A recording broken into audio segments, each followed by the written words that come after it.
Guys, I see my next guest on the line. I love when drummers are on time.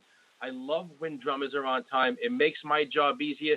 This is going back 6 years to also one of my favorite bands of all time. This is off the great Face Melter album. This is Blind Patriot featuring the powerful Mike Vanderhoof.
And now back to Around the Kit with Joe Gansas.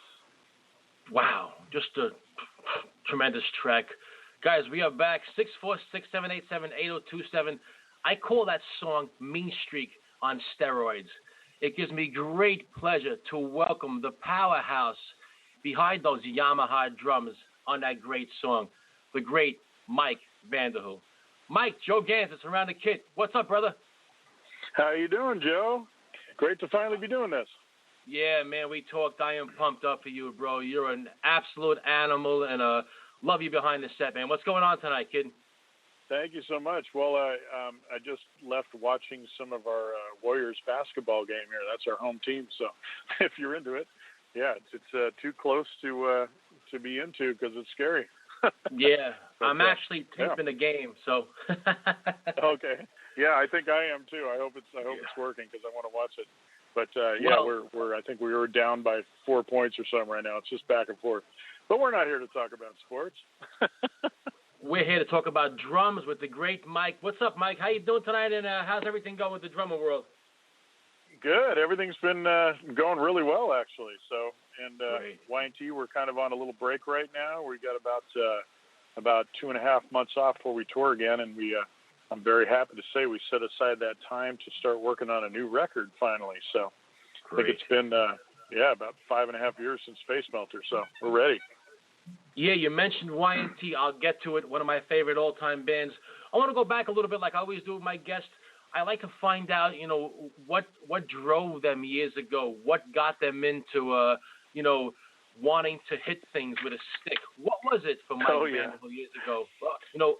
Was it a drummer, a band? What was going on years ago when you first started? Wow, you know what? Same story a lot of guys have. I have no idea how it first happened, but my mom can tell you all the times I was hitting, pots and pans and just playing on anything.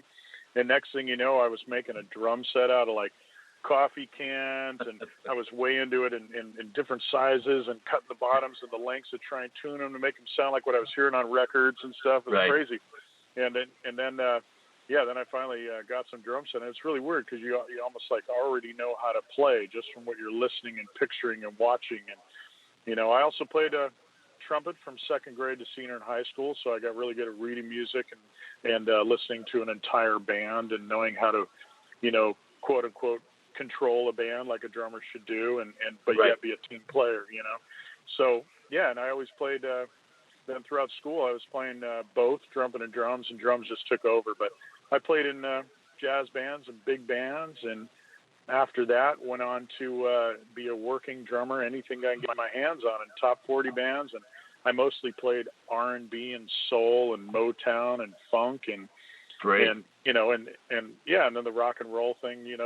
I just went wherever. All my heroes played all styles of music, and you just be a musician, So I love it all, Good music. Any good music, I'm into it. What's that first drummer, Mike? You said, if you remember, that first guy you said, wow, I'm really into him. Yeah, you know what? There's probably two, but the first one, when I was really young, because I was playing trumpet and drums, I was really attracted to Chuck Mangione. And he just wrote these great competitions, and the rhythm section was awesome. So James Bradley Jr., he's the drummer. Nice. And, that guy, man, just the energy he had. I look back now, and the energy he had for backing up a solo and just lifting it and taking the guy to the next level and pumping it, And it's pretty cool. Over the years, I got to know him now. He lives in Sweden, and we become friends and talk about all that. He's still a kick-ass player. So, but he was probably the first guy who really lit up what it was like to have the energy on the kit, and that's what I was attracted to.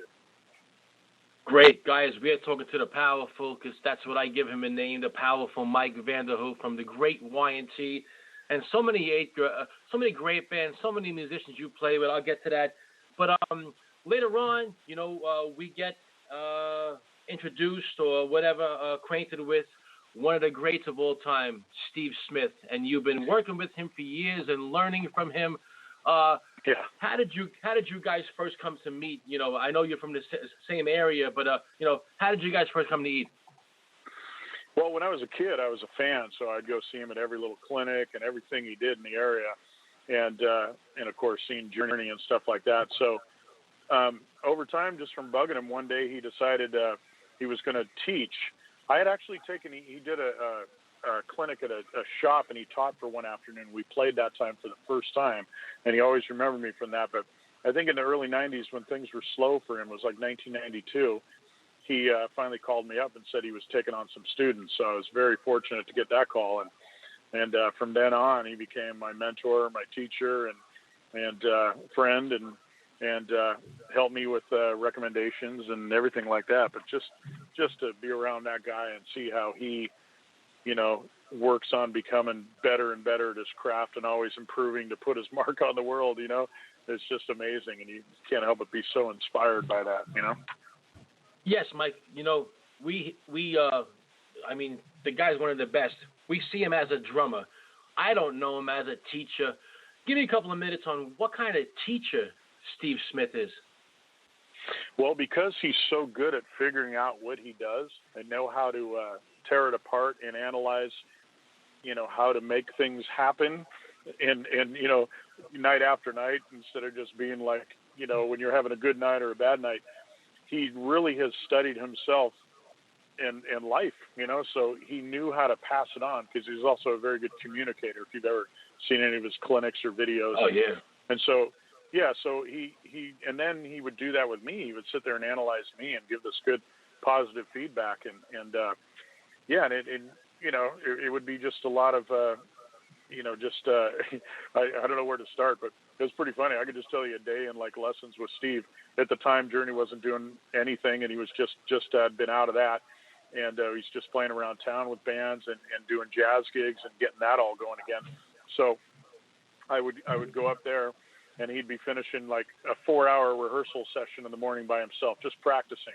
And then he'd be at lunch, and while I get there, he's sitting at the table watching a TV, watching a video of some drummer getting up on what he's doing, And then he spends the next 3 or 4 hours of his day on whatever project he's doing, where he got to chart something out for a session or whatever. And he just happened to, be teaching that day. And then he'd go pick up his kids after school, because his dad. It was just really cool that he would take the time to pass it on like that and stuff. So it was fun. Great stuff. You also worked with the great Alex Acuna. What was going on there? You know what? When I was young and I would go down to L.A. and hungry like that, I would go see him play with I can't remember the name of the band, but he was in a band with Abe Laboriel Sr., and the bass player. And those guys were smoking, and me and my buddy guitar player, we were hungry kids. We'd go up and hang out and hit him up all the time and everything. And I asked if I can get together and learn from him, and he took me on, and I would go to his house in L.A. And it was funny, when we first started, he had moved into a new place, and the neighbors were complaining. So we'd play on these drums that were covered with blankets and stuff. But that guy can play anything, the Weatherport jazz stuff and all the Latin stuff. So he would try and teach me all that stuff in a nutshell, and I would write it out and record it. So I still look back at some of that stuff, trying to get it down, Great stuff. Guys, we're talking to the powerful Mike Vanderhoof from Y&T. Just great stuff. You teach now for a long time. You were a student, teacher, you're a player. My question now is, does a Mike Vanderhoof take a different approach when you're behind the kit and in front of the kit? Do you have a different approach to the whole theory of drums as a teacher and as a player? Wow, that's a good question. Yeah, well, as a player, you're, wow. Well, no, not really, because when I'm teaching, I'm trying to pass on what I'm doing, to guys and find out exactly what they're doing as well. So, and try and help them improve. And my experience has those answers, hopefully, and help turn the light on for guys and encourage them, because most of the stuff you work on doesn't come overnight. As you know, it takes years and years to get technique and things like that happening. But yeah, when I'm behind the kit, I just try and lock into that frame of mind when you're all stoked and excited going on stage and nervous energy, and just relax and practice what I preach and play with good technique and not hurt my wrists and arms and be able to pull off the things that come into my mind, and especially when I'm soloing, and just put on a good show and be part of the team, Yeah, it's funny, we say as teachers, we want to teach. But is it also fair to say that when you're teaching, Mike, you could also be learning from that student? Oh, definitely. Yeah, I mean, especially when I got an advanced guy that comes in with a whole, he's listened to all these cats I never listened to, and there's obvious stuff he can play and I can't play. Right. Yeah, there's some definite learning there. But yeah, we to the other side of the coin, where we go back to real basics, and that's the best part about teaching. I'm always touching on my basics, and some of it pretty advanced. So, you know, and I'll see these guys doing something and that I never thought about. And I go, hey, yeah, you know, that's right. And I'll go back and look up some videos to try and help him. And yeah, it's a learning experience together, you know? Absolutely. Talk to me about this great music scene that we don't talk about enough. You know, the whole Bay Area music scene. There's legendary people from there. Talk to me about this great sound from out there. Well, yeah, you know, that was mostly, you know, I'm not going to say it's not today, but mostly the 60s and 70s and early 80s. Boy, there was a huge scene coming out of here. You know, all the great bands and, you know, Huey Lewis and Santana and Journey and Tower of Power. And, you know, you can go on forever with all this, all the way back to, you know, Grateful Dead and what do you call them, the Starship, you know, and all this stuff. And jazz groups and everything. But what I've noticed, even though the music scene mecca has moved from town to town around the world, we still have like some incredible musicians around here. When you go to gigs and you see bands playing, or I'm fortunate enough to play around town locally with the, you know, blues gig or jazz gig or something, and it's like there's so many great musicians here. It's just it's incredible.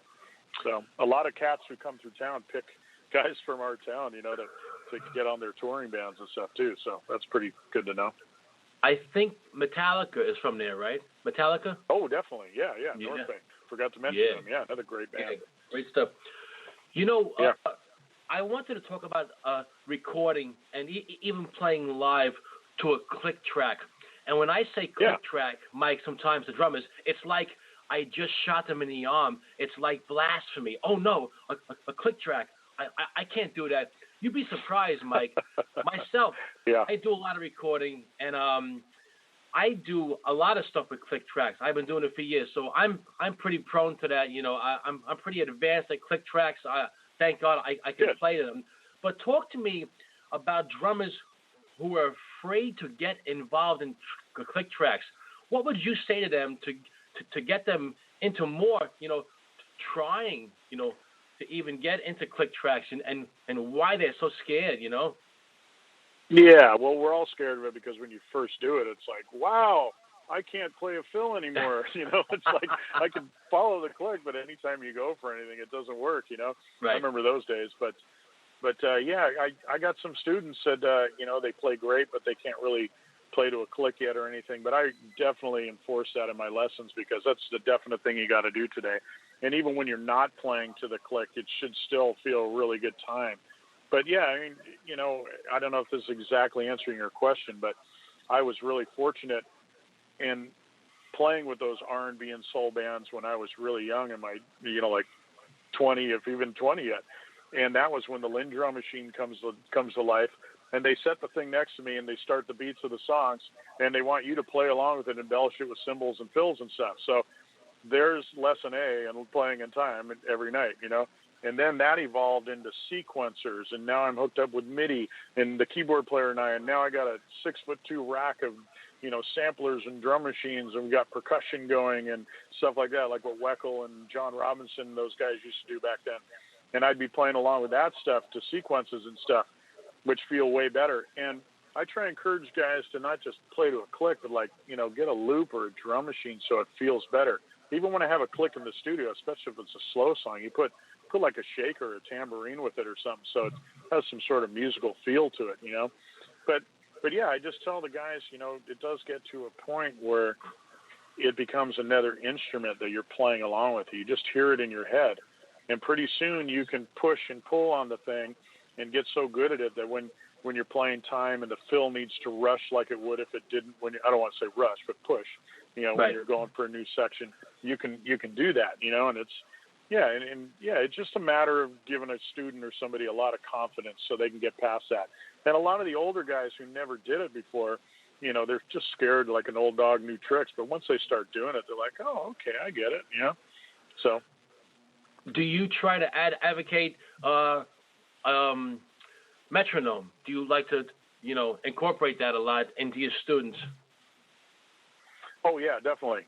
Yeah, especially when they're practicing, you know, different different rudimental things or anything, you know, or subdivisions especially, or polyrhythms, you know, just give them a point of reference, you know, and I tell them to record themselves with the metronome going, record it without it, especially when you're playing a groove and a fill, and go back and forth and listen what happens, you know, and, you know, play eighth notes on the metronome, play quarter notes, and listen to, you know, how it affects what you're doing and that kind of stuff. But yeah, it's very valuable tool since the beginning of time, you know. Everybody should know how to play to a metronome, definitely.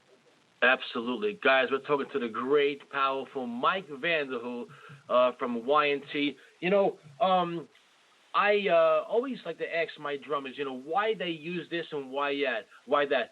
So for Mike Vanderhoof, why Yamaha? Does Yamaha allow you to be you? Wow, yeah, this is a great question, and I've had many, many years to think it through. When I was young, I got attracted to it because of Steve Gadd, right? You know, everybody saw the kids he was playing the sizes, so of course I wanted to try that. And I got red ones because Steve Smith had that big red kit, you know what I'm saying? So anyways, I realized after years of playing everything, all the different drums I can get my hands on and head combinations and everything like that, the sticks you use, your own technique, it's different for everybody. And when I play those drums with my heads on them, no matter what line they have, I can get, quote unquote, my sound that I get the phone call for, you know, in the studio or whatever. And I consider myself pretty good at tuning drums and sounds, and I get a lot of calls because of that too. And yeah, when I'm on the Yamahas, boom, I can get it immediately, you know, and it's just my absolute favorite. There's a lot of great drum companies and whatever feels good to you, but you know, those are my favorite, that's for sure. Great. Guys, we're talking to the great Mike Vanderhoof. You know, Mike, you've played with great artists. You've Montrose, Vince Neil, John Denver, Steve Lukather, Eric Martin. You play with bands like, you know, Soul Motor, the Russell Brothers, December People, Seven Reasons. It goes on and on. But 2006, was that the real, as I asked my question, that big turning point, that big change, game-changing moment in Mike Vanderhoof's life and joining Y&T? Was that the one moment you said, guys, I'm here? Yeah, that's probably the biggest move, that's for sure. There were a few along the way, going back to like, I used to do sessions with Mike Varney, if you're familiar with him, Shrapnel Records.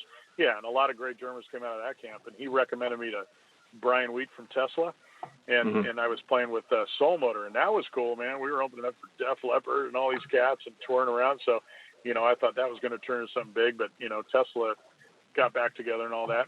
And then, yeah, when Brian was one of the guys who recommended to Y&T, but you're absolutely right. When that call came in, I was like, wow, cool. Bay Area band too, and it's like one of my favorites. And you know, now I get to put everything I've learned into something and travel the world, you know, so and do what I've always dreamt of. So there you go. I got to ask this question because it's just, you know, I always wondered what it's like for a great drummer to come into a band that had great drummers. Was it easy for you? Was it a little challenging knowing that you had a guy like Leonard Hayes and Jimmy DeGrasso? How was it for you getting involved in this where, you know, it had these great drummers in before you? Yeah, well, definitely, I could tell a few stories about this, but definitely nervous at first. But, you know, when you go into the audition, you know, see, I'm schooled enough over the years that I do my homework before a gig, and I try and figure out where the guys came from. And Leonard, and, you know, Leonard was a huge Ian Pace fan, and John Bonham. So, you know, so I bone up on that stuff a little more. Even when we made Face Melter, the guys specifically said, hey, let's try and make another, you know, Y&T sounding old school record, but with our edge. So I would do the same thing, you know, but play like me.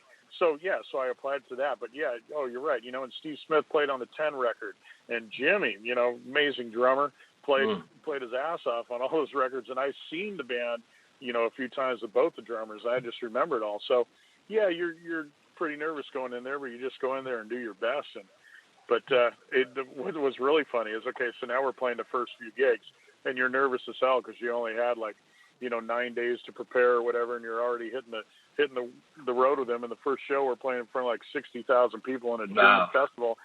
Yeah, and it was either the first or second one, and and there's Mickey D standing off to the right side of the stage, and Great. I do a double take because he's staring me down, man, and it's like, oh God, enough pressure already.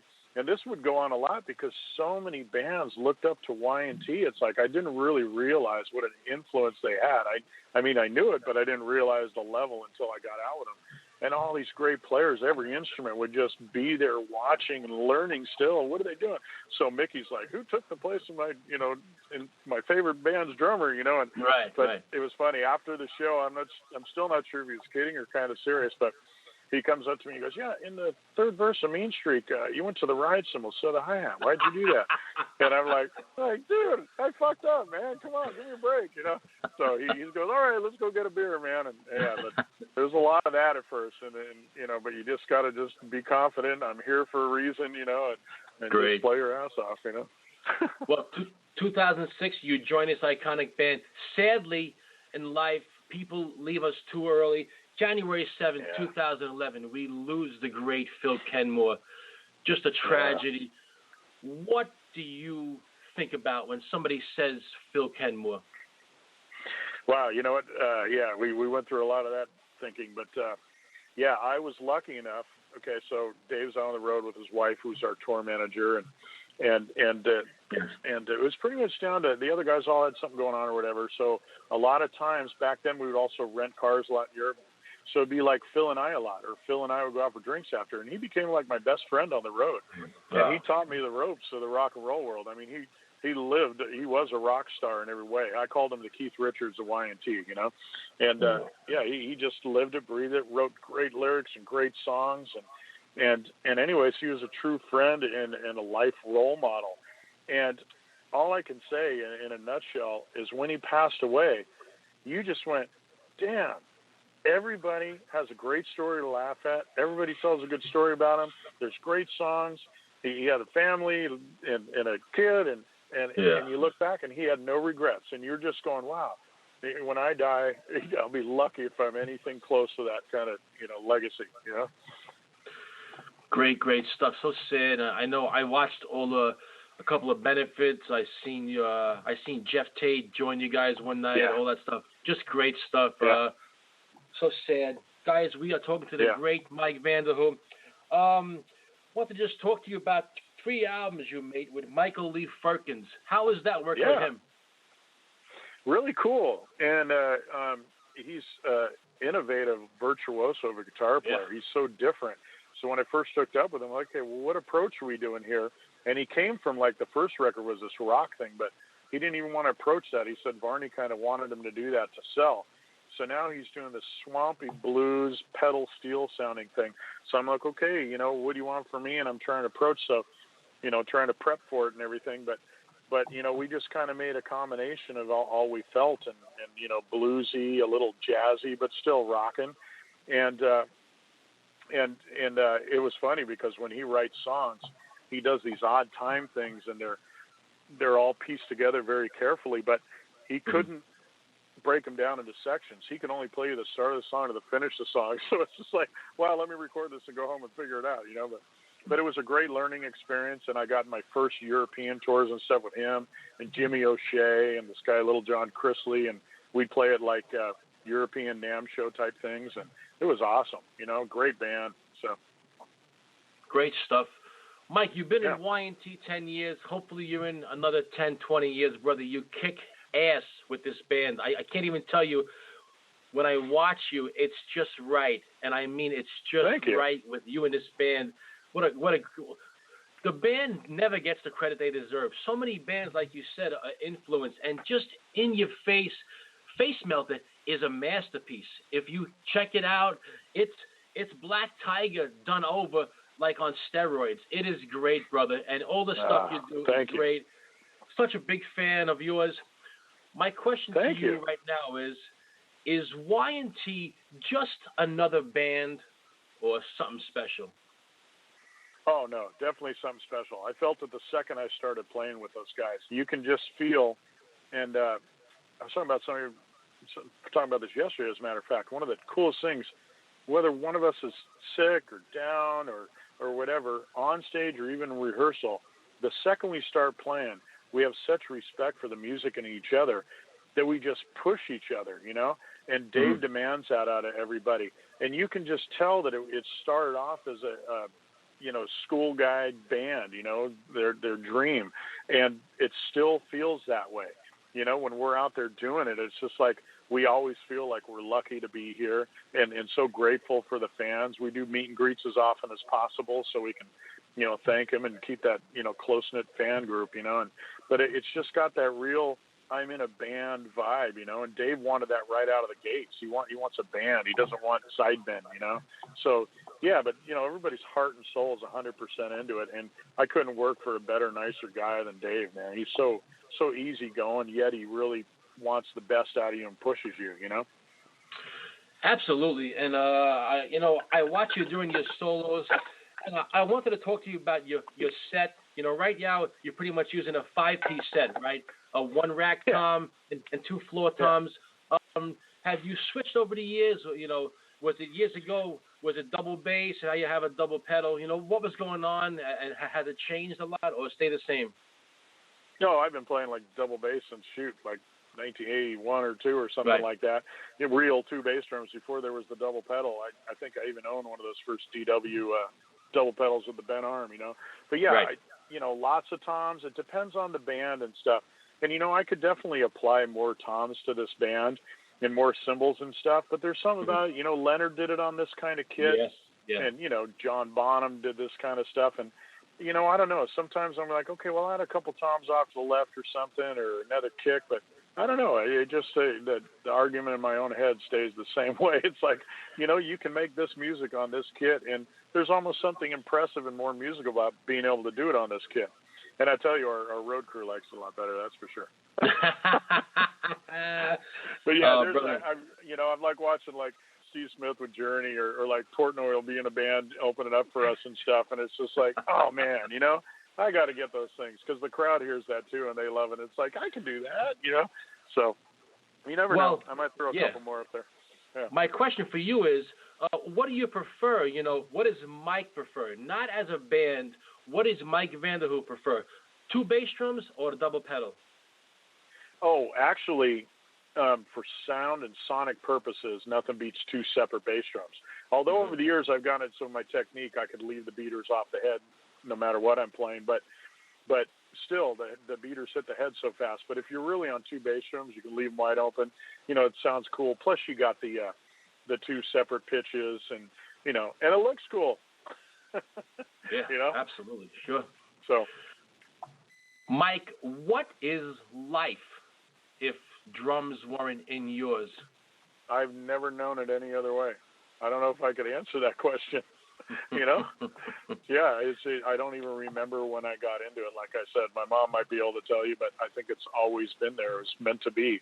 And I see these guys who are drummers and even guys who played for a living and they just walk away from it and do something else. You know, whether it be a kid or they just want a different job. And I go, how do you stop playing drums, you know? Because they're even tapping and playing all the time. But, you know, who knows what I would be if I never got into drums. I have no idea. But, yeah, I don't know if I can answer that question. It's me. Well, yeah, here's the part 2 to that, and it's a 3-word answer. I'm going to give you 2. You give me the last word. Drums is... life. There you go. Love it, brother. Love it so much. Mike Vanderhoof, you're a gentleman and just a great drummer. I love watching you. Just tremendous stuff. Your solos are so good. You always your solos are always put together so well. And man, I love watching you play. And Mike, at the end of my interviews, I ask my guests one question, and their answer is that it's the honesty time of the show. Mike, on a scale of 1 to 10, rate this interview. Oh, I'm going to give you a 10.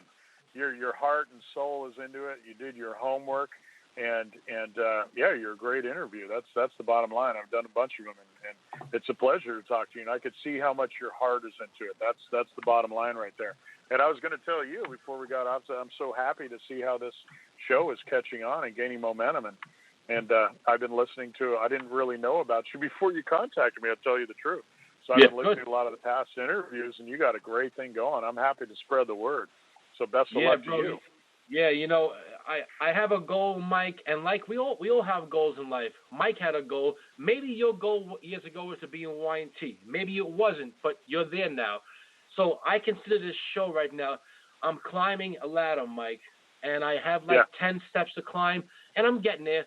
Every guest I get, every Mike Vanderhook, every Jim Riley, and next week I got the great Johnny Rabb. Every guest I get, it's always I'm going upwards. So I think one day I'll get to my goal. I think this show needs to be out there because there's no show like it that you talk to drummers, all over the world. It's just a great feel. So from your lips to God's ears, man, hopefully one day. But Mike Vanderhook, we will continue, brother, to follow you on your drumming journey in life. You're a great drummer and a gentleman, and I thank you so much, brother. Oh, thank you, Joe. Anytime, man. Please have me back. I think we're just scratching the surface here. Mike, it's my favorite subject. Great. Mine too. But we will definitely get back soon. Maybe in the fall I'll get a hold of you. But, guys, everybody, thank you from Around the Kit to Mike Vanderhook. Thanks, brother. Thank you, Joe. Take care. Have a great night. Oh, what a great guest. Guys, the show kicked ass already so far. The great Jim Riley, Tom Hurst took us then.